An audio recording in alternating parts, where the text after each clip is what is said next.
So guys, now we will be talking about the Git. So first let me explain the client server architecture. In the client server architecture, if the server goes down, we cannot access the our files. So you are the client and the server will be in your organization or in the outside of your organization. So you will be working on some project files, and then what you want to do is you will save those files in the server. So okay, that's fine. In the previous olden days, they have maintained this client server architecture. But what if the server goes down or server has crashed? So then, if we want to work at that time, we cannot access our files. And also, if server crashes down or got deleted entire folders, then our files will get deleted. So then we cannot access our files. That's why this version control systems came into the place.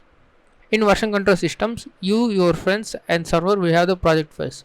Not to mention here friends, but the members who are working on the working on the project. So you can say if you have 10 members working on the project, you and other 10 guys, then all these members will have a local copy, and also the server will have a local copy of this project files. And whenever you updated these project files, you can just use the version control commands to update on every uh, you can update in the server, and other members will directly pull that updated version from the server. So even though the server crashes, then your computer also crashes, then you can ask your friends, you can just clone the project files from your other project members. So this is very advantage for the version control systems. So in case the server goes down, you can have a local copy, and also you can clone from your project members or friends. And multiple backups and reverting back to previous versions are the main benefits of version control system. So we have already seen multiple backups. So there is, in case of any crashes, we can just have a multiple backups, and also reverting back to previous version. So if you are testing an application and you think if the latest version have some problems or bugs, then you can go back to the previous version. And Git is an example of the version control system. And I need to tell you some of these terms, and this is these are called the GitHub, GitLab, and Gitbook. So first one is GitHub, and this is where we can store our project files in the folders called repositories. So we need to call a new term for these folders called repositories. So these repositories can be cloned, added, and updated and pulled from this GitHub. So GitHub is like a Google Drive or any cloud storage where we can store our project files. So we can store any type of files, any extension. And this GitHub can be seen by any public user. That means if you host a repository in your GitHub, then anyone can search your GitHub profile name, or can just directly in Google, and they can see your repository. No, if you don't want this public, and if you are working on some private project, you can use a GitLab. This is same like GitHub but for personal or private projects. So if your team are working on some private projects, you can set up a GitLab. This is exactly similar to the GitHub. And next one is Gitbook.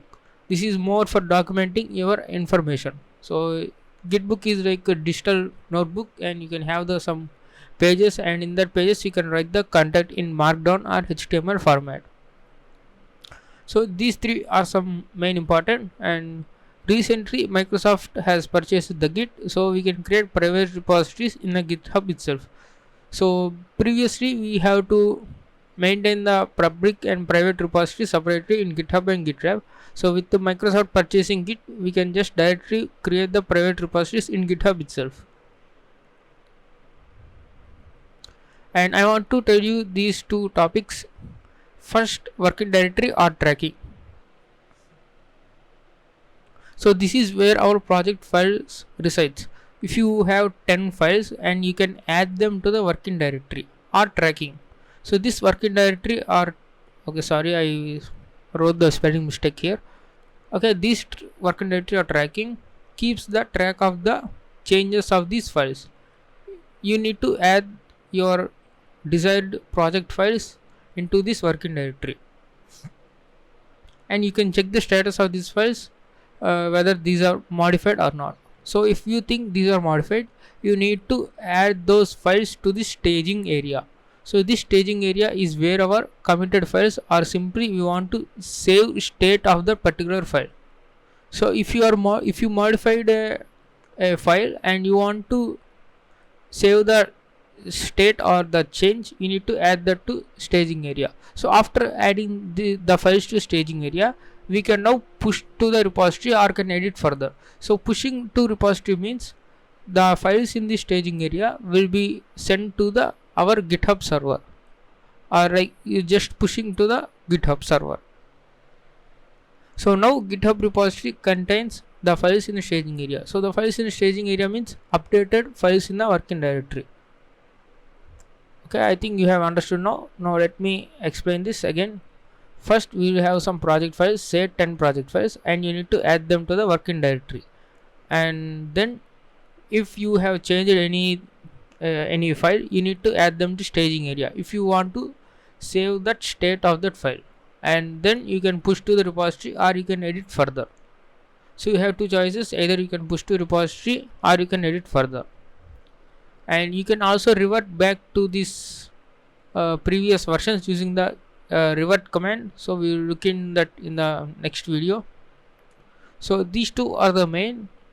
First adding the files into working directory and then committing them into the staging area. So saving the files in committing staging area is called committing, and then pushing to repository is called pushing, and then you can edit further. So and there is one more thing I need to say, that is pull. Pull means if you are working with 10 developers and you are working on so on, and then if any other developer has updated some files, then you don't know, right? You will have the local copy, and then how to get that updated project files means you can pull those repository. You can pull that repository, and pulling that repository gives us the latest and updated commit of that repository. So we will be, don't worry if this confuses you.